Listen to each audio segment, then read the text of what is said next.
Kasaragod Karadka agriculture സഹകരണ society തട്ടിപ്പിൽ ഒരാൾ കൂടി പിടിയിൽ. കോഴിക്കോട് അരക്കിണ സ്വദേശി പി നബീലാണ് അറസ്റ്റിലായത്.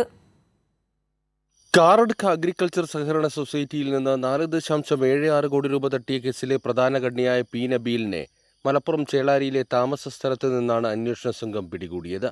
കേസിൽ കഴിഞ്ഞ ദിവസം അറസ്റ്റിലായ മുഖ്യപ്രതികളായ സൊസൈറ്റി സെക്രട്ടറി കാറടുക്ക കർമ്മന്തൊടി ബാളക്കണ്ടം സ്വദേശി കെ രതീശൻ, കണ്ണൂർ താണെ സ്വദേശി മഞ്ഞക്കണ്ടി അബ്ദുൽ ഖാദർ എന്നിവരെ ചോദ്യം ചെയ്തതിൽ നിന്നാണ് തട്ടിപ്പിൽ ഉൾപ്പെട്ട കൂടുതൽ പേരെക്കുറിച്ച് വിവരം ലഭിച്ചത്. റിയൽ എസ്റ്റേറ്റിലും മറ്റും നിക്ഷേപിച്ച് ഇരട്ടിയാക്കാമെന്ന് പറഞ്ഞ് പണം തട്ടുന്ന മാഫിയ സംഘത്തിന്റെ ബന്ധവും തെളിഞ്ഞു. കോടികൾ ആസ്തിയുണ്ടെന്ന് കാണിക്കാൻ നബീലും അബ്ദുൽ ജബ്ബാറും റിസർവ് ബാങ്കിന്റെ പേരിലടക്കം വ്യാജരേഖകൾ ഹാജരാക്കി സൊസൈറ്റി സെക്രട്ടറി രതീശന്റെ വിശ്വാസം നേടിയെടുത്തു. പണം കൈപ്പറ്റി മുതലും ഉയർന്ന ലാഭവിഹിതവും നൽകാമെന്ന ധാരണയിലാണ് തട്ടിപ്പ് നടത്തിയത്. എന്നാൽ നൽകിയ പണം കൃത്യസമയത്ത് തിരിച്ചു കിട്ടാതായതോടെയാണ് തട്ടിപ്പ് പുറത്തായത്. തട്ടിപ്പിന്റെ മുഖ്യ ആസൂത്രകനായ പള്ളിക്കര സ്വദേശിയെ കൂടി അന്വേഷിക്കുന്നുണ്ട്. കേസിൽ കൂട്ടുപ്രതികളായ പള്ളിക്കര പഞ്ചായത്തിലെ മുസ്ലിം ലീഗ് പഞ്ചായത്ത് അംഗം ഉൾപ്പെടെയുള്ള 3 പേരെ നേരത്തെ അറസ്റ്റ് ചെയ്തിരുന്നു.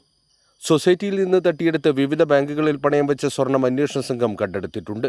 ജില്ലാ ക്രൈംബ്രാഞ്ച് ഡിവൈഎസ്പി ഷിബു പാപ്പച്ചന്റെ നേതൃത്വത്തിലുള്ള പ്രത്യേക സംഘമാണ് കേസന്വേഷിക്കുന്നത്. കൈരളി ന്യൂസ്, കാസർഗോഡ്.